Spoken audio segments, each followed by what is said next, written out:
gentlemen. I'm Yes. midshipman, 4th class Martin. I'm midshipman, 3rd class Burns. I'm midshipman, 4th class Waisaki. And we'll And begin this is our presentation.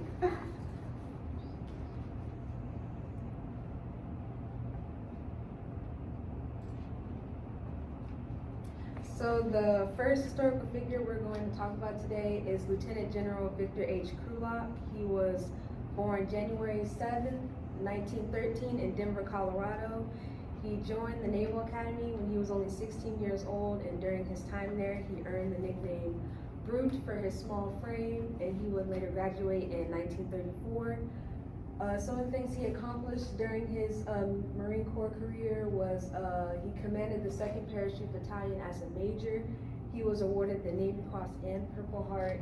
He served as a special assistant for counterinsurgency to the Joint Chiefs of Staff, and he was the commanding general of the Fleet Marine Forces in the Pacific during Vietnam. So during the time Krulak graduated the Naval Academy, Japan was seen as a growing threat, and there was the idea going around that the Marine Corps could be used as an amphibious assault force. He was first assigned straight out of the Naval Academy with the Marine detachment aboard the USS Arizona.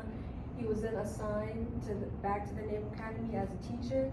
He would then join the 6th Marine Regiment as a lieutenant, and he was then transferred to the 4th Marine Regiment in China in 1937, where he would make contributions to the amphibious operations of the Marine Corps. So while deployed in China, he was there to observe Japanese landing on Shanghai, and while there, he took out a small Navy tugboat, and he observed that the Japanese landing craft were able to put soldiers and equipment on shore faster than the traditional landing craft at that time. And so he wrote a report and sent it to the Bureau of Ships, and hoping that the U.S. would be urged to start implementing landing craft similar to what the Japanese were using. But when he returned to the U.S. in 1940, he discovered that his report had basically been ignored, and the only indication that it had been read was the words "some nut in China" written across the cover page. But he did not stop there, and he wanted the U.S. to begin implementing this landing craft. So he would take the report and a model that he built himself to Brigadier General Holland M. Smith, who was in charge of creating new equipment and weapons for Marine amphibious operations. And Brigadier General Holland M. Smith would give him the support that he needed to see his vision come to life. And he would then develop the Landing Craft Vehicle and Personnel, or the LCVP, also known as the Higgins boat, which was used a lot during World War II.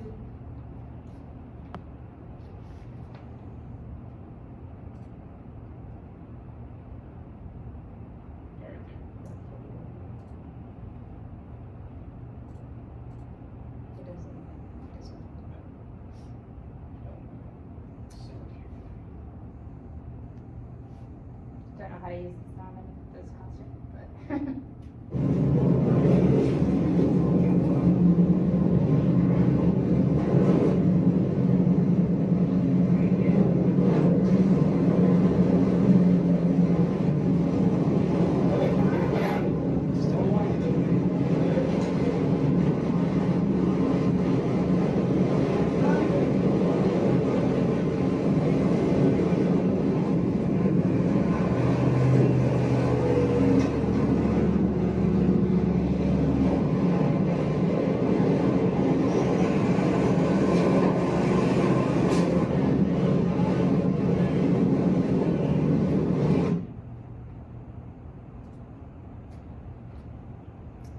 So Krulak was also crucial in the adoption and modification of an amphibious tractor to be used in World War II, and was credited with saving the lives of many soldiers.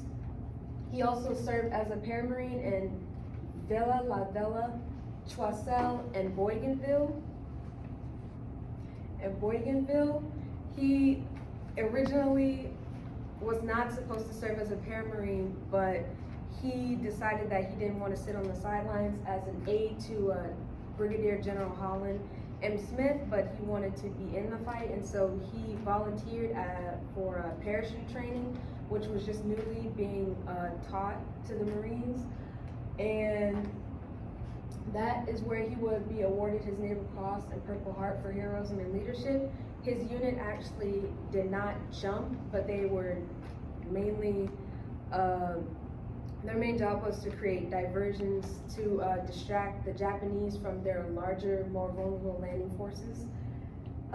He would also pioneer ideas such as large-scale heliborne attacks, which the technology at that time could not make that happen, but it would later happen and be implemented in Vietnam. He was also involved in the Armed Services Unification Crisis, and he was a part of a large group of Marine intellectuals known as the Chowder Society, and they fought to preserve the Marine Corps as an amphibious force within the military, and their work would lead to the passing of the National Security Act of 1947, with the Marine Corps having a prominent role in the Department of Defense. Some takeaways that I got from Krulak was that he was committed to his visions of what the Marine Corps could be. He wasn't satisfied with just doing things the old way, because old gets old eventually. And he was committed to innovation, and that's what he wanted the Marine Corps to be known for. I also took away that you should be progressive in making your vision a reality. It's not enough to just have a goal, but you need to take the necessary steps to reach that goal. And if you're not trying to move forward, you're going to be left behind. All right, next we're going to talk about Admiral Leighton W. Smith. He was born August 20th in Mobile, Alabama. He grew up on a farm, which he tended to crops and pigs, and would slept with in a room no bigger than the walk-in closet he has now with his sisters. So very humble beginnings for Admiral Smith. He graduated from the Naval Academy in 1962. And commissioned as an attack pilot, served in Vietnam War, flew 280 combat missions, and served 3 tours, and was appointed 4-star in April 1995, and NATO Commander-in-Chief. So early life, like I said, he grew up on a farm tending to crops and caring for pigs. He did poor in academics and barely graduated from high school. His aunt said that she's never known anyone to talk their way out of high school, which was basically what Smith did. He attended the University of Alabama, but then secured an appointment to the Naval Academy. During plebe, he went through 3 years of math in 4 weeks, and he severely struggled. Was completely lost because he never made it past algebra in high school. Also, his English teacher at the University of Alabama said that he was never going to make it at the Naval Academy because he didn't know how to write. He struggled first semester at the Naval Academy. His grades severely plummeted, and he had a meeting with the commandant of midshipmen, and he said that was one of the greatest lessons of leadership that he noticed from the early age of his training as an officer, because he noticed that the commandant of midshipmen really dug deep into the whole student body to help someone who was struggling, and the commandant gave him 10 days to get his grades up, or he would have another meeting. So it was that day that Admiral Smith decided he was never going to see inside of the office again, and so he was determined to better his grades and continue to improve his academics, as if he did fail the Naval Academy, he had nothing to go back to except for his pigs. He graduated in 1962 and commissioned as an attack pilot.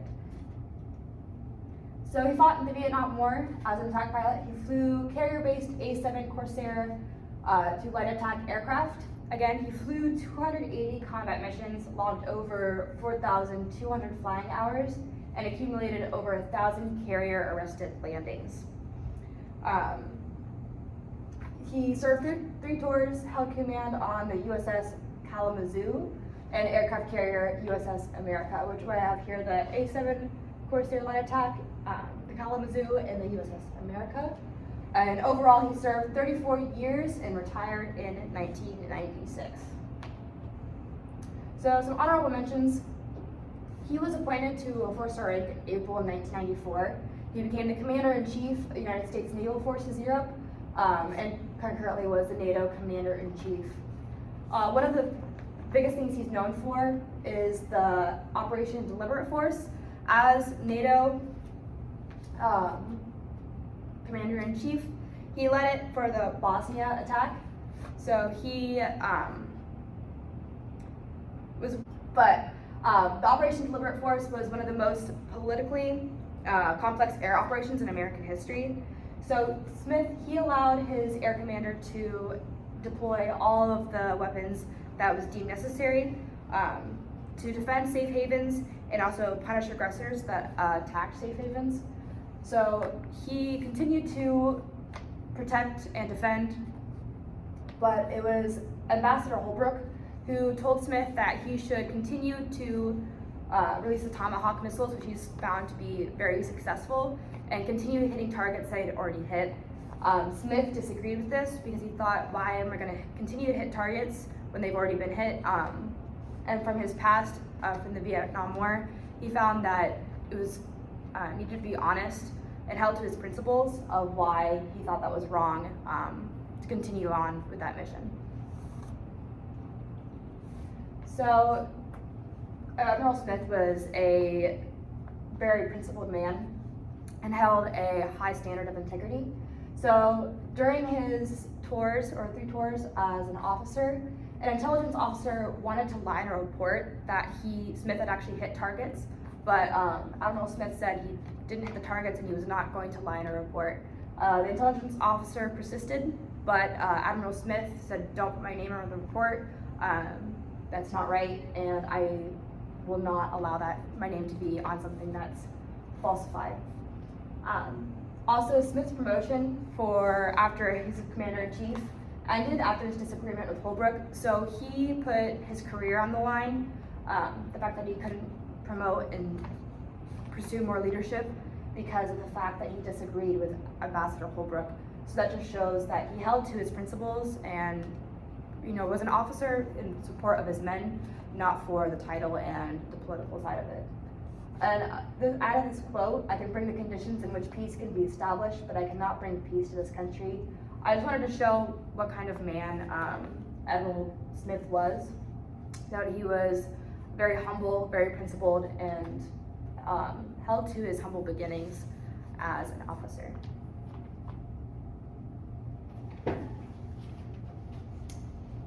Hello, I'm Midshipman 3rd Class Burns, and I'll be presenting on Vice Admiral Samuel L. Gravely, Jr. I'll be talking just about his early life, his career, achievements, and his leadership, specifically setting the precedent. His early life began in Richmond, Virginia on 4th of June in 1922. He was the first of 5 children, which, as you can imagine, set the standard for his leadership throughout his life as he led his siblings throughout his young childhood and beyond. And from an early age, his parents instilled in him a mindset of absolute excellence. His mom actually encouraged him and really wanted him to go to summer school every year, all throughout his schooling, which was, seemed like a lot for him, but his mom really wanted him to succeed. And unfortunately, the same mom that he was really close with, that encouraged him and drove him for excellence, died the same year that Gravely graduated high school. Gravely graduated early at 15, and in that year, his mom died, and his brother suffered a very severe leg injury with a train accident. So after that, his dad had to work multiple jobs to support his family, and that left Gravely alone to take care of his siblings from the time he graduated high school, which was probably the first real experience he had had with, real leadership. He was away from his parents, with him and his siblings at home, just doing whatever he could. His career began in 1942. He enlisted at 20 after a few years out of high school. His father actually didn't want him to go to college, so he stayed home and took care of his family, and so he enlisted after Pearl Harbor. And the reason he enlisted in the Navy, his dad and him actually sat down and looked at all the branches after Pearl Harbor, knowing that he would probably be drafted. So they wanted him to have the best chance for success throughout his military career. So they sat down and looked at the branches, and 4 months after Pearl Harbor, in April of 1942, the Navy put out a declaration that instead of only allowing colored persons to work in mess decks and mess halls, they would allow them actual real jobs in the Navy on the enlisted side.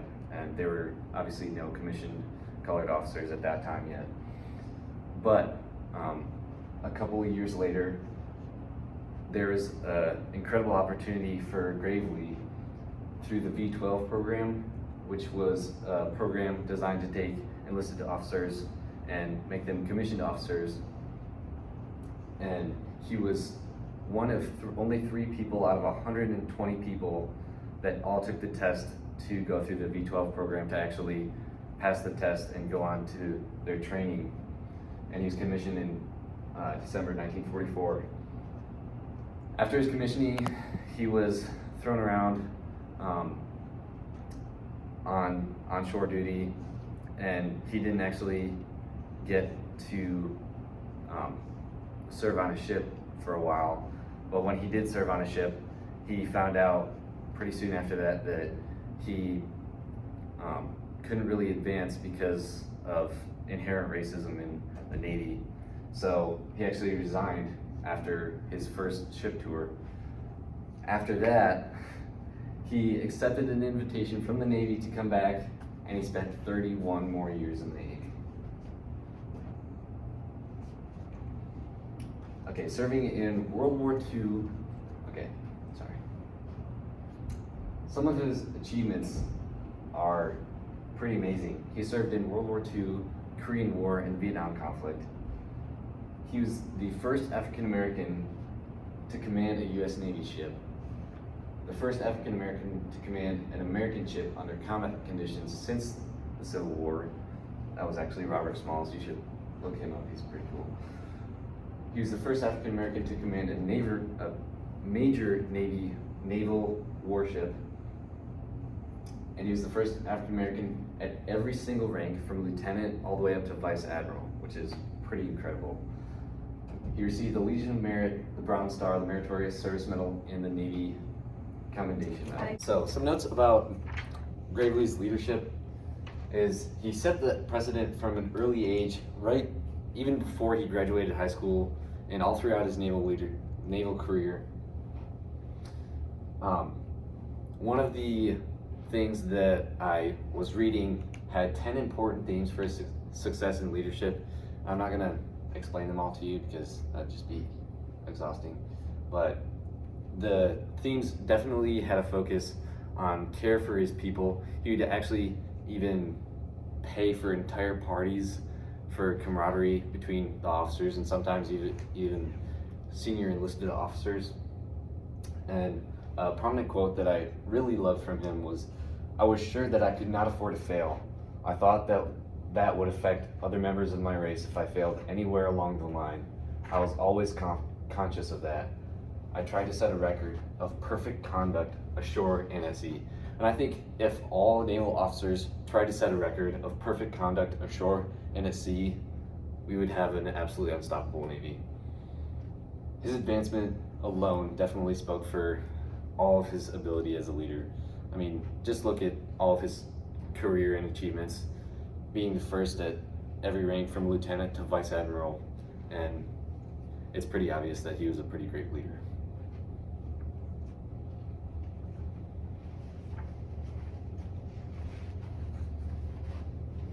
The last historical figure we're going to talk about today is Alfred Thayer I said there. Thayer Mahan. He was born September 27, 1840 at West Point. He has 4 destroyers named after him. He served as the president of the Naval War College twice. He retired after 40 years of service before being recalled during the Spanish-American War, and he was finally promoted to Rear Admiral in 1906 on the retired list. So originally, Mahan was not going to join the Naval Academy. His father was a professor at the Naval War College, and he pushed him towards a civilian career. So originally he spent 2 years at St. James School and then 1 year at Columbia University.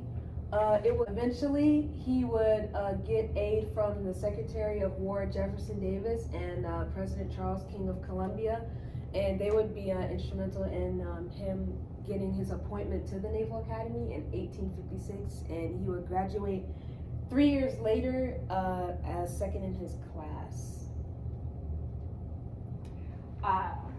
So next I'll move on to Mahan's sea career. I also stand over here. So he served continuously at sea for 12 years, except for a brief 8-month ashore, which was from 1862 to 1863. So after his commission, he was assigned to the frigate USS Congress from 1859 to 1861. Following that, he joined USS Pocahontas during the first phase of the Civil War. He was then commissioned as a lieutenant in 1861. He served as an officer of USS Worcester and USS James Adger, and officer at the Naval Academy. So he was an instructor there, and that was during the 8-month ashore from 1862 to 1863. In 1865, he was promoted to lieutenant commander, 1872 promoted to commander, and 1885 promoted to captain. So he had a pretty solid upgrade in rank. So while in command, his skills were not that great whenever he was in command of a ship. He had several vessels crash, both moving and stationary objects. So his command there, not that great, but on the academic side, he was a significant leader in a lot of the writings that we now have in the Navy. From 1862 to 1863, like I said, he was an instructor at the Naval Academy, and that is when Mahan met Lieutenant Commander Luce, who offered him a lecture position later on at the Academy again, at the Naval War College. And that would be 20 years from when he originally met him, and Luce was then a Rear Admiral. So from 1874 to 1883, he served at the Boston Navy Yard, the Naval Academy, and the New York Navy Yard. This was for 9 years, and he was frustrated that he was not at sea, but these 9 years set foundation for Mahan's writing career. So at the Naval Academy, he wrote an essay, which he won 3rd place, the U.S. Naval Institute essay competition, and that would be his first writing he's ever done. And again, that set the foundation for his future writing career. In 1883, he received orders to command USS Wachusett, which ended early due to a study leave, which was offered to him by Luce. Since Rear Admiral Luce, he was at the Naval War College, offered him a lecturer position, and that is when he cleared him for a study leave, which then he returned to the Naval War College in 1886. The last sea tour that Mahan commanded was from 1893 to 1895, which he commanded the cruiser USS Chicago. So academic career, I covered a little bit of this. He won 3rd prize with honorable mention in the U.S. Naval Institute 1878 prize essay competition. It was on the subject of naval education for officers and men, and again, that was his first published piece. And that was during his 8 months where he wasn't at sea during that 12 years. And then the first book he wrote was The Gulf and Inland Waters, published in 1883. It was produced solely on off-duty hours, and he completed it in 5 months. So it just shows how well educated he was, how he had a wide historic background, so he was able to finish it so quickly because of his vast knowledge in those fields. So We actually decided to change the focus on Alfred Thayer Mahan from his professionalism to his influence, because one of the articles that I was reading actually stated he wasn't the best seaman, and he wasn't really a very good ship handler either, but he did have an insane impact with his literature. So he wrote at least 20 books. I think it was more like 28 books and 161 journal articles about just Navy and sea power and strategy, including the art and science of naval command and war. He was the president of the Naval War College. You already said that. Okay, I'll take that out. No, it's okay. You can repeat that again. All right. He was the president of the Naval War College again from 86 to 89, and then again from 92 to 93, where he collected his ideas and published The Influence of Sea Power Upon History, which has influenced arguably every single modern Navy to date.